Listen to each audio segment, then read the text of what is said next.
জাকের আলী কয়েক বছর ধরে বাংলাদেশ দলের ফিনিশার হিসেবে খেলে যাচ্ছেন।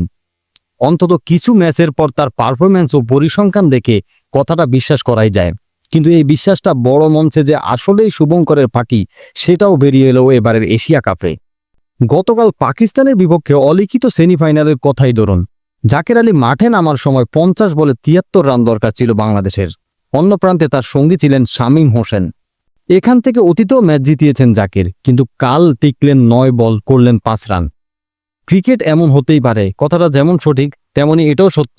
জাতীয় দলে 2 বছরে 41 টি-20 ম্যাচ খেলে ফেলার পর এবং অধিনায়ক হিসেবে সবাই তার কাছ থেকে আরও দায়িত্বশীল আশা করে।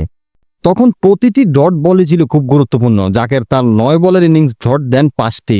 এই ডট খেলার পর চাপে পড়ে কিছুক্ষণ পর আত্মঘাতী হন তিনি। প্রায় 2 বছরের আন্তর্জাতিক ক্যারিয়ারে টি-20তে বাংলাদেশের হয়ে 2টি বড় আসর পেয়েছেন জাকের। গত বছরের টি-20 বিশ্বকাপ ও এশিয়া কাপ।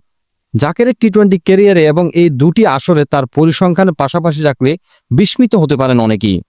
সবশেষ টি-20তে বিশ্বকাপ এবং এবারের এশিয়া কাপে জাকের একটিও ছক্কা মারতে পারেননি। গত টি-20 বিশ্বকাপে 4 ইনিংস ব্যাটিং করতে নেমে 46 বল খেলে 11.63 করে 35 রান করেন, 3টি 4, কোনো ছক্কা নেই। এবার এশিয়া কাপে 6 ইনিংসে 66 বল খেলে 71 রান করেন, 5টি 4, কোনো ছক্কা নেই। অথচ এই জাকেরই প্রায় 2 বছর আন্তর্জাতিক টি-20 ক্যারিয়ারের 42 ম্যাচে 38 ছক্কা মেরেছেন, যা বাংলাদেশের হয়ে বেশি ছক্কার তালিকায় যৌথভাবে সপ্তম।